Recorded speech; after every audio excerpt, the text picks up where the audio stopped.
Hi. இந்த வண்டி பாத்தீங்கன்னா தெரியும். ஆக்டிவா BS6. ஸோ இந்த வண்டியில வந்து ஏகப்பட்ட பிரச்சனை இருக்குது. அது நிறைய பேருக்கு தெரியும், வச்சிருக்கிற எல்லாத்துக்குமே தெரியும். இதுல வந்து மெயினா என்ன கம்ப்ளைண்ட்னு பாத்தீங்கன்னா, ஃபியூஸ் போயிட்டே இருக்குது. அதிகமா வந்து இந்த மாதிரி ஃபியூஸ் போயிட்டே இருந்துச்சுன்னா, மேக்ஸிமம் வந்து பாத்தீங்கன்னா இந்த CD யூனிட்ல கம்ப்ளைண்ட் இருந்துச்சுன்னா தான் இந்த வண்டிக்கு வந்து ஃபியூஸ் போயிட்டே இருக்கும். அதை தாண்டி ஒயரிங் இஷ்யூ இருந்துச்சுனாலும் போகும்.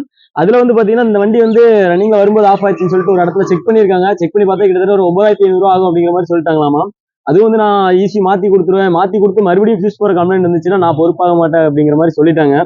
ஸோ அவங்க ஃபுல்லா செக் பண்ணல, நார்மலா செக் பண்ணிட்டு சொல்லிட்டாங்க. ஸோ நம்ம வந்து டீப்பா செக் பண்ணி பார்க்கும்போது இங்க வந்து பாத்தீங்கன்னா தெரியும், இந்த ஒயர் மெயின் ஒயர் பாத்துருக்கீங்களா, இந்த ஒயர் வந்து பாத்தீங்கன்னா கரெக்டா இந்த இடத்துல சேஸ்ல வந்து டச் ஆயிட்டு இருந்துச்சு. ஸோ இது டச் ஆனதுனாலதான் வந்து நமக்கு வந்து ஃபுல்லா வந்து கண்டினியூஸா ஃபியூஸ் போற கம்ப்ளைண்ட் இருந்துச்சு. ஸோ இப்போ வந்து நம்ம இதை கண்டுபிடிச்சாச்சு, இதை வந்து ரெடி பண்ண போறோம். இந்த மாதிரி நீங்களும் வந்து ஃபியூஸ் போற கம்ப்ளைண்ட் இருந்துச்சுன்னா ஒயரிங் செக் பண்ணிக்கோங்க. அதுக்கப்புறம் வந்து பாத்தீங்கன்னா ஈஸியா செக் பண்ணுங்க. இந்த வீடியோ யூஸ்ஃபுல்லா இருந்திருக்கும்னு நினைக்கிறேன். பாய்.